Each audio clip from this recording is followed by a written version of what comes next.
melebihi membasuh segala anggota daripada 3 kali. Nah, Nabi beri batas 3 kali, dan tak tambah 5 kali, tambah lagi 7 kali. Kenapa pula 5 7? Ganjil. Oh, ganjil pula. Memang ganjil, tapi lebih dosis dah tu dah. Nabi bilang sunnah berapa kali? Dia berapa kali. Mentang-mentang wuduk di sungai, air banyak ni Pak Ustaz, mau 10 kali ke apa? Mana boleh gitu. Ibadah jangan nurut perasaan kita. Mentang-mentang air banyak, kalau kita mau 5 kali tak boleh. Ya, berarti kalau 5 kali itu sudah termasuk makruh. Kurang dari 3 kali makruh tak? Nah, berarti belum dapat sunnah. Ini pernah seorang sahabat bernama Sa'ad. Saya tak tahu Sa'ad, nama sahabat Sa'ad ni kan banyak. Ya, ada Sa'ad bin Mu'adz, Sa'ad bin Abi Waqqas, Sa'ad bin Zaid, banyak nama sahabat nama Sa'ad. Ya. Nah, Sa'ad ini lagi berwuduk. Nah, Nabi melihat lebih dari 3 kali. Kata Nabi, ya Sa'ad, anta israf, kau berlebih-lebihan, kata Nabi. Walaupun nahrin ya Rasulullah, walaupun di sungai. Nah, sekalipun di sungai, kata Rasulullah. Jangan kita ni ibadah, jangan urus selera.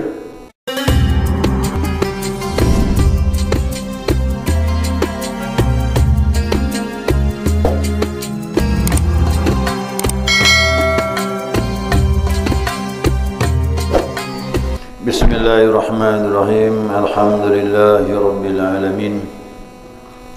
Allahumma salli ala nuril anwar wa siril asrar wa tiryakil aghyar miftahi babil yasar sayyidina wa maulana Muhammadin al-mukhtar wa alihi al-athhar wa ashabil akhyar adada ni'amillahi wa ibdalih. سبحانك لا علم لنا إلا ما علمتنا إنك أنت العليم الحكيم. اللهم ذكرنا ما نسينا وعلمنا ما جهلنا ولا حول ولا قوة إلا بالله العلي العظيم. قال مصنف رحمه الله تعالى ونفعنا بعلومه بالدارين أمين. Jemaah Rasulullah rahimakumullah. Assalamualaikum warahmatullahi wabarakatuh. Alhamdulillah, senantiasa kita maturkan pujian dan syukur kita kepada Allah Azza wa Jal atas limpahan rahmah hidayahnya. Subuh ini atas izinnya kita dapat melanjutkan kajian kita, mudzakarah kita, panduan kitab Hidayatus Salikin. Nah, selanjutnya Imam Ghazali mengomentari tentang doa-doa yang dia susun itu. Apa kata beliau? Nah, barang siapa membaca akan segala doa ini, di dalam ia mengambil air sembahyang, wuduk maksudnya, niscaya keluarlah sekalian dosa-dosanya daripada anggota. Nah, kata beliau, siapa yang berdoa pada saat berwuduk dari awal sampai akhir itu, wajah, tangan, kaki dan seterusnya sampai ke kaki, maka akan keluarlah dosa-dosa daripada anggota tubuhnya. Dan dipatrikan atas suratan, artinya dicatat maksudnya, dicatatkan baginya yang bersurah. Bersurah itu ditetapkan satu amalannya, di dalamnya pahala. Jadi ada pahala memang Allah tetapkan. Di samping diampunkan dosa-dosanya, dia diberi pahala oleh Allah Subhanahu wa taala. Yaitu pahala mengambil air sembahyangnya itu dengan cap. Cap itu apa? Ketentuan, pahala pasti dapat. Di samping dosa diampunkan oleh Allah Subhanahu wa taala. Begitu pendapat beliau mengomentari doa-doa yang dia susun. Dan diangkat baginya di bawah arasy. Nah, jadi pahala itu langsung diangkat di bawah arasy. Maka senantiasa ia mengucap tasbih. Jadi doa-doa tersebut mengucapkan tasbih, kata dia. Mengucapkan tasbih akan Allah Ta'ala. Dia senantiasa mengucapkan tasbih di sisi Allah SWT dan mengucap takdis. Takdis itu apa? Mensucikan. Ya, subuhun qudus. Itu dia. Subuhun qudus. Begitu dia mengucapkannya. Dan suratkan baginya pahala yang demikian itu. maka ditetapkan pahala baginya hingga hari kiamat. Nah, jadi siapa yang sudah terbiasa mengamalkan doa disusun oleh beliau ni, silakanlah. Tapi yang sudah tak biasa cukup kemarin tu, iaitu syahadat dengan salawat Nabi Muhammad sallallahu alaihi wasallam. Intinya apa? Intinya hadis ni ya.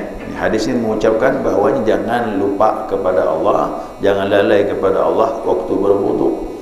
Mau pakai zikir, mau pakai doa terserah, tapi hadis mengatakan zikir. Ya, apa kata Nabi sallallahu alaihi wasallam? Ada sebuah hadis.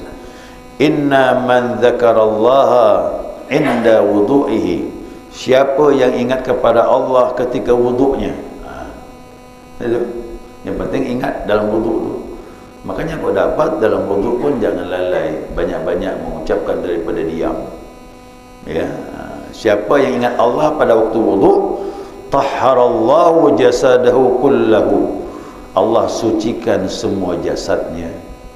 Jadi seluruh badannya itu disucikan oleh baik pakai doa tadi ataupun pakai zikir syahadat atau salawat Nabi Muhammad sallallahu alaihi wasallam. Jadi waktu basuh muka jangan diam. Ya. Jangan asyhadu an la ilaha illallah. Allahumma shalli ala sayyidina Muhammad. Tangan itu enggak. Asyhadu an la ilaha illallah Muhammad abduhu wa rasuluh. Allahumma shalli ala sayyidina Muhammad. Jadi kau dapat seluruh anggota. Kan nanti di hari kiamat kan anggota wudu kita kan bercahaya. Dengan zikir salawat tu tambah lagi cahaya dari Allah Subhanahu wa taala. Bahkan dijanjikan seluruh tubuhnya disucikan oleh Allah. Wa man lam yadhkurillah, siapa yang tidak ingat kepada Allah waktu berzikir. Basuh wajah diam, ya. Hati diam, mulut pun diam. Basuh wajah, basuh tangan, usap kepala, usap kuping, basuh kaki, diam saja. Apa yang didapatkannya? Lam yutahhir minhu, tidaklah disucikan baginya illa ma asabahul ma, melainkan anggota yang terkena air saja. Jadi yang diampuni mana? Hanya anggota yang kena air saja. Jadi yang disucikan kepala, wajah, tangan, kaki. Kalau dia berwudu tak berzikir. Tapi kalau ingat Allah, seluruh badannya suci. Itu yang bedanya. Terserah jemaah mau yang mana. Mau anggota wudu saja suci atau seluruh badan. Kalau mau seluruh badan suci, jangan diam waktu berwudu. Ingat Allah dengan syahadat salawat tadi terus sampai akhir. Makanya nanti ada termasuk makruh berwudu tu ngomong. Ini dah zikir tak ada, ngomong pula. Bercerita dengan kawan sebelah ni, sambil-sambil masuk tangan. Mana kau tadi ni? Aku tegur orang tak bujur je kau ni. Apa cerita begini? Ni kan, jangan bercerita waktu berwudu. Kau dapat diam, jangan hiraukan sudah. Kerana kita sudah masuk ibadah tu, wudu sudah masuk. Ini jalan tasawuf tu begitu. Tak ada yang sia-sia gitu. Hal yang sia-sia tinggalkan. Itu tasawuf gitu. Maka saya bilang setelah kita pelajari tasawuf, dialah yang paling sempurna mengamalkan syariat Nabi Muhammad SAW.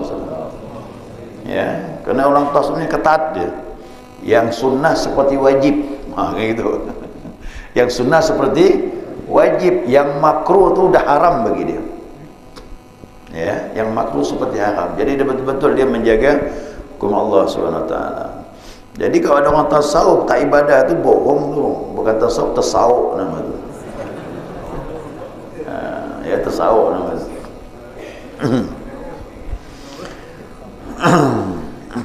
Bahkan lebih kuat menjaga syariat Nabi Muhammad sallallahu alaihi wasallam. Ya, bermula makruh di dalam air sembahyang itu 7 perkara. Ini 7 macam ni makruh. Lebih baik ditinggalkan, jangan dibuat. Ya, ditinggalkan dapat pahala, dilakukan memang tak berdosa, tapi sayang. Ya. Kenapa kita pengen cari keutamaan? Ini kau dapat ditinggalkan. Apa tu? Yang pertama, yakni memercikkan air daripada kedua tangannya. Apa makna memercikkan? Udah berwudu selesai, begini ya, pakai tangannya. Jangan begitu. Biarkan dia kering dengan sendirinya. Inilah cahaya kita. Ini cahaya kita nanti di hari kiamat. Inna ummati yad'u yawmal qiyamah ural muhajirin min atharil wudu.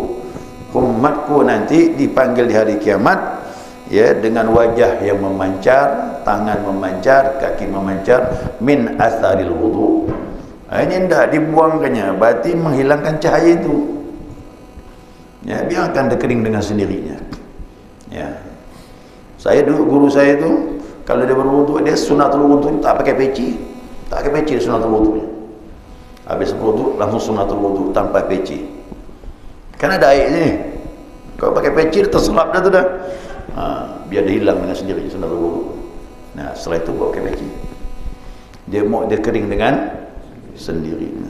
Boleh tak salat tanpa peci? Boleh, kata apa-apa. Di Makkah tu banyak kepala botak, janggut panjang. Tahu gitu kan? Dia ada TV tu. Gua di Makkah tu, kepala botak, janggut panjang.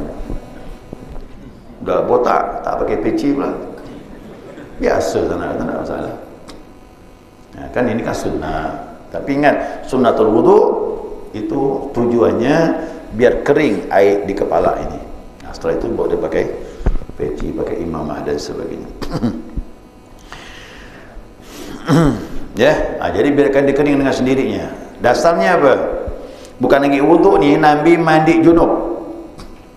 Nabi mandi junub. Nah, dikasihkan Aisyah handuk. Kalau kita ni handuk lah, mandil tu. Handuk tu. Jadi Nabi tolak, biar Nabi berkembar tadi itu sampai kering badan. Bayangkan tu, Nabi mandi junub biar kering di badan, tak dilap. Kita pergi subuh sejuk dah tu, dilap langsung. Nabi tak dikasih handuk, biarkan kering dengan sendirinya. Nah, itu mandi junub, apa lagi wudu? Ya, apa lagi wudu?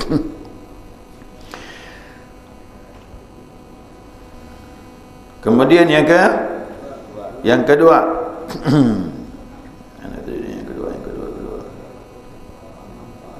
Ya. Yang kedua, menampar air ke muka. Ya. Menampar air ke muka dan kepala. Tahu menampar air? Nah, jadi dia ambil air nak. Oh, gitu dia. Ya. Ini kita salah kaprah tu. Air tu ditumpahkan dari atas. Kau suci gini ni. Ya, ambil air tadi kan. Tumpahkan sini terus. Terus. Itu dia. Dia tak gini. Itu dasar itu. Itu termasuk makruh. Kerana ibadah tidak seperti itu. Menuangkan air dari wajah bagian atas iringi dibusuk dengan tangan sampai ke bawah. Kemudian yang ketiga, yakni berkata-kata di dalam mengambil air sembahyang. Ini tadi itu ngobrol dia. Nah, jangan banyak ngomong kecuali orang beri salam. Kalau kita lagi berwudu ada orang beri salam, jawablah tu. Karena jawab hukumnya mau tak mau awas jawab. Wajib macam mana? Hanya itu je, lain daripada itu jangan. Ya, jangan jawab dia. Kalau buat salam, assalamualaikum, waalaikumsalam. Yang lain jangan jawab. Diam saja.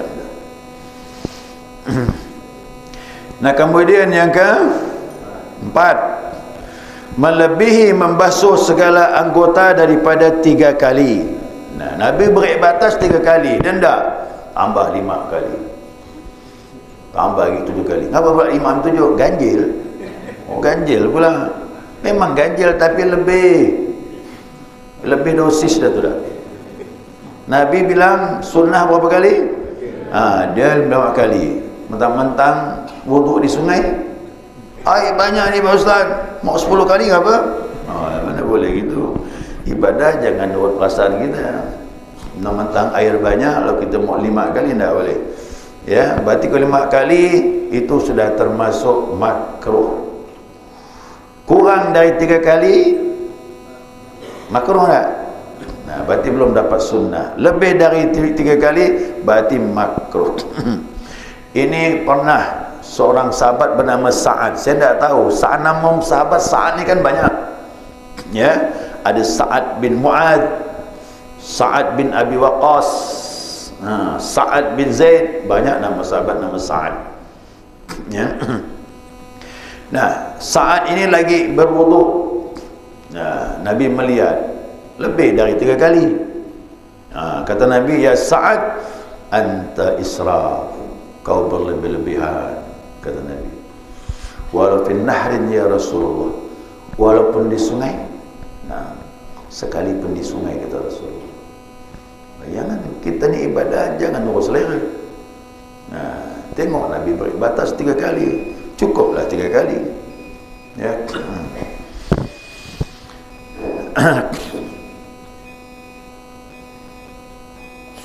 Apapun alasannya, ya. Ini kan kita mau lebih bersih lagi gimana? 5 kali 7 kali, dah. 3 kali itu dah bersih dah. Ya, 3 kali dah bersih. Nah, kemudian lanjut. Mana tadi itu? Kelima, membanyakkan, yang menumpahkan air itu lebih daripada hajat.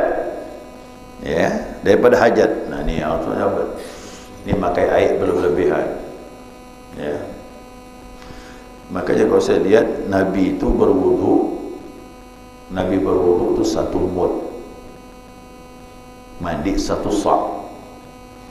Nah, 1 mud tu berapa?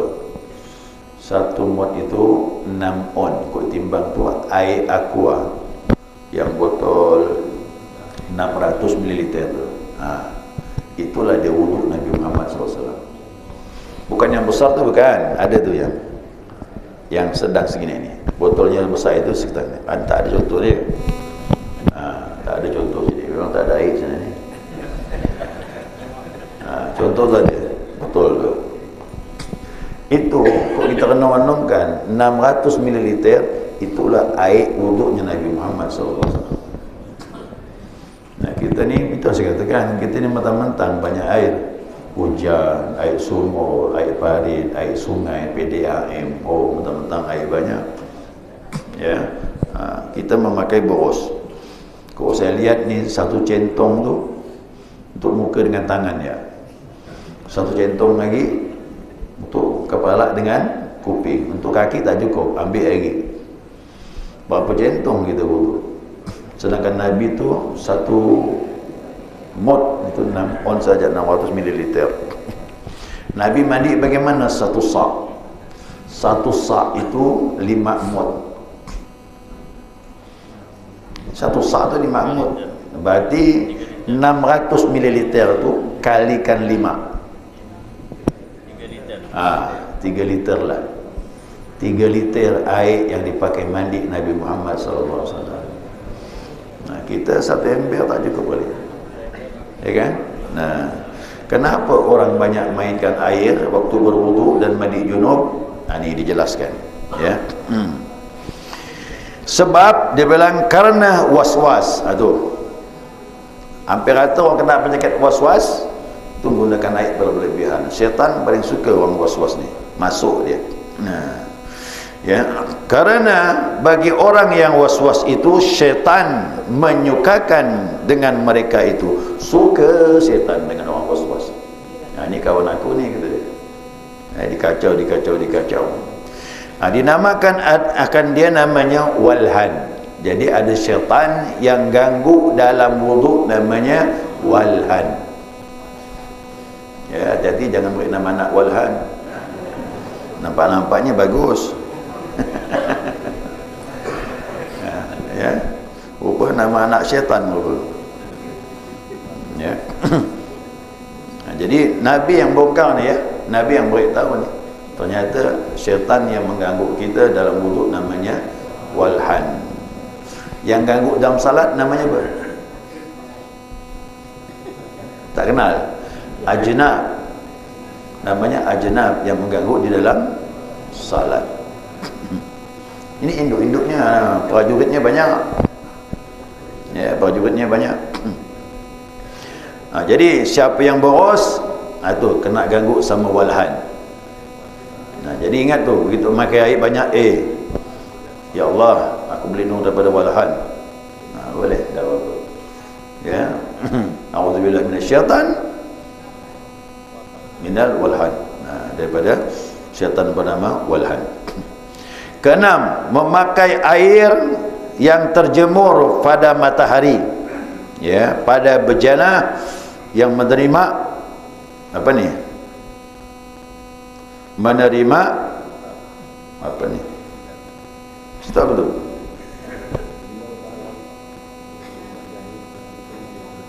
Ya. Yang menerima pada negeri panas. Ada negeri yang panas. Pontianak panas sana ni? Panas. Jadi begini, mohon maaf ni ya. Ini namanya ma'ul musyammas. Air yang terjemur matahari. Tempatnya, tempatnya itu kalau terbuat dari besi. Kalau baskom yang terbuat dari plastik, tidak masuk dia. Ya, tong plastik, baskom plastik, barang-barang dari fiberglass, gitu. Tidak masalah, itu aman. Di masa Nabi ini yang berbahayanya itu dari besi, apalagi besinya berkarat. Jadi begitu matahari menyinari tempatnya itu akan mempengaruhi air dari zat besi itu. Itu yang menyebabkan penyakit belang. Ya, kena penyakit belang. Penyakit belang ni payah obatnya. Ya, payah obatnya penyakit belang. Susah cari obatnya, sampai sekarang pun tak ketemu. Orang banyak duit pun tak laku duitnya. Ya kan? Tak laku duitnya. Duit banyak tapi tak sembuh-sembuh. Susah cari obatnya. Ya, pada ketika itu ya, ketujuh terakhir ya, memakai air sangat panas atau yang sangat sejuk atau dingin. Jadi kok terlalu panas pun makruh juga, terlalu dingin makruh juga. Kalau kita terlalu panas bagaimana? Tunggu dingin sebentar dulu. Ya. Kok terlalu dingin? Boleh campur air panas. Boleh.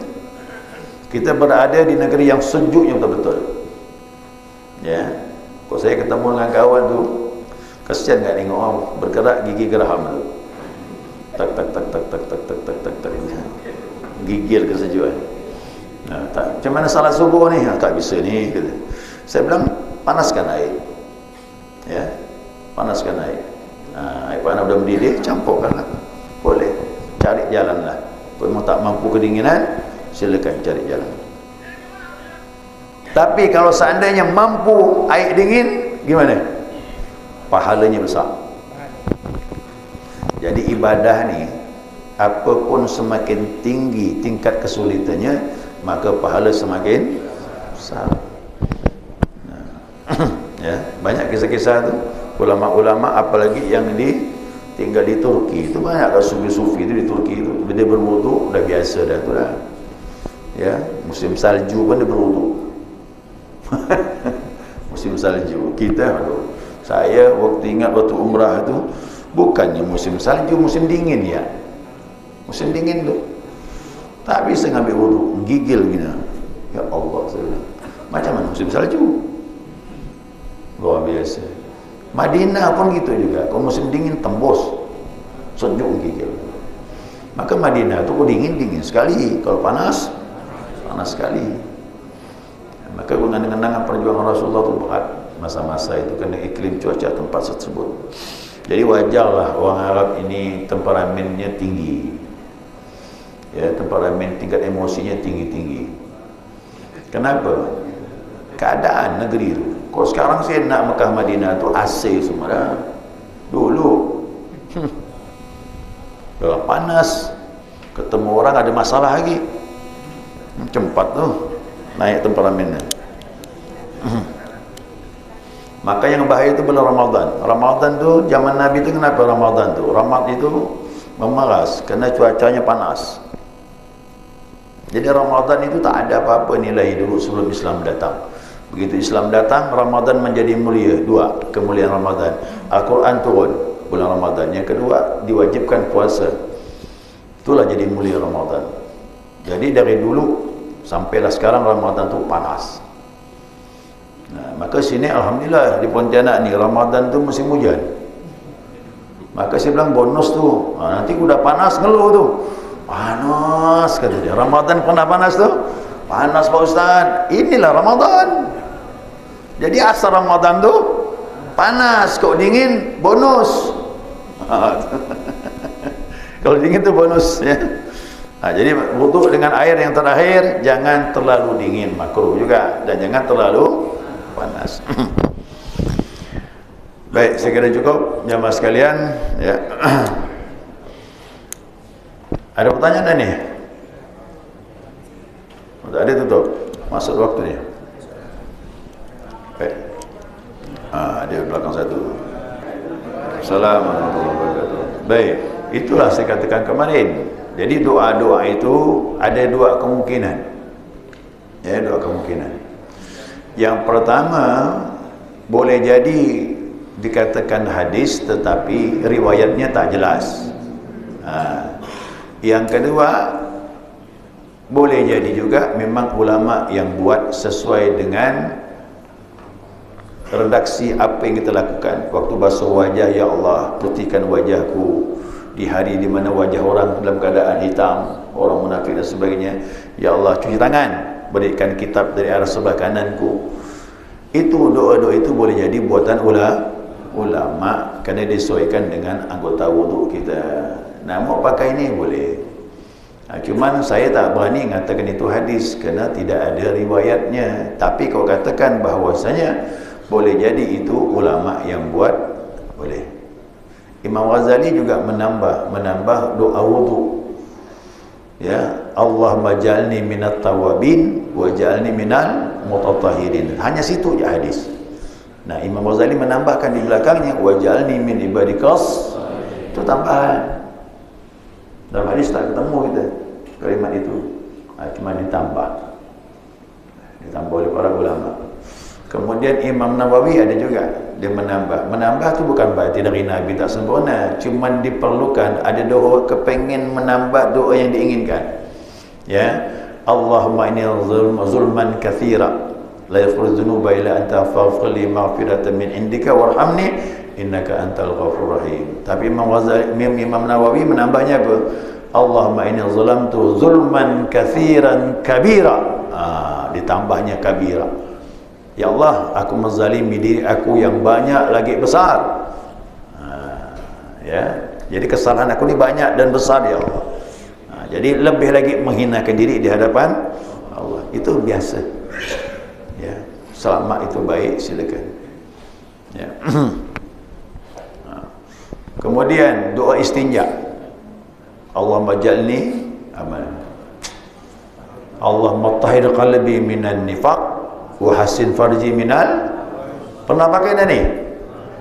Setelah kita istinja itu, Allahumma tahhir qalbi minan nifaq wa hasin farji minal fawahish. Ya Allah, sucikan hatiku daripada nifaq dan bentengi kemaluanku dari perbuatan yang keji. Nah, ini kan dalam kitab perukunan tu ada semua tu. Tetapi tanya, adakah hadisnya Pak Ustaz? Tak, itu bukan hadis, ulama yang buat. Ya, ulama yang buat. Minta disucikan penyakit dari nifaq hati kita. Kerana waktu buang kotoran tu, orang munafik tu hatinya kotor, kayak kotoran keluar imannya tu. Ya, dan minta dibentengi daripada kemaluan. Ada lagi, ini tak ada hadis ini ya. Tapi boleh dipakai. Ya, ini apa? Doa sujud sahwi. Ya, subhana man la yanamu wa la yasum. Maha suci zat yang pernah tidak tidur. Ya, zat yang tidak pernah tidur dan tidak pernah lupa. Cari hadis tak ketemu. Ngapa dipakai? Ulama yang buat disesuaikan dengan keadaan. Jadi yang namanya orang tu lupa, ya lupalah kalimatnya. Allah tak pernah lupa. Itu berarti mensucikan Allah, zat yang tak pernah lupa dan tak pernah tidur. Kita ni pelupa, apalagi tidur. Tidur tu lupa betul kita. Mana ada orang ingat tidur? Nah, tidur tu diangkat pena. Pena diangkat. Apa yang terjadi dalam tidur tak berdosa kita. Ya. Makanya orang bangun kesiangan subuh tak berdosa. Ini mohon maaf ni saya sampaikan. Jadi orang yang betul-betul tidur nyenyak, bangun kesiangan subuh tak berdosa dia. Tapi bangun tidur langsung salat walaupun jam 6. Yang berdosa ke mana? Allahu Akbar, celik mata dah. Tidur lagi. Kena lah tu dah. Itu kena tu. Kenapa? Udah waktu subuh bangun, tidur lagi. Orang ini banyak berguru dengan Mas Urip. Tidur lagi kata. Lagu Mas Urip kata kan. Mbah Urip. Mbah Urip. Udah bangun tidur lagi. Itu guru dia. Itu guru dia. Jadi saya mohon maaf. Ya, jadi kalau orang tidur pena diangkat. Jadi siapa yang bangun subuh seandainya tak tepat waktu bergegas langsung salat, tidak berdosa. Yang berdosa tadi azan bangun tidur lagi kena dia. Ya. Subhanakallahumma wa bihamdika asyhadu an la ilaha illa anta astaghfiruka wa atubu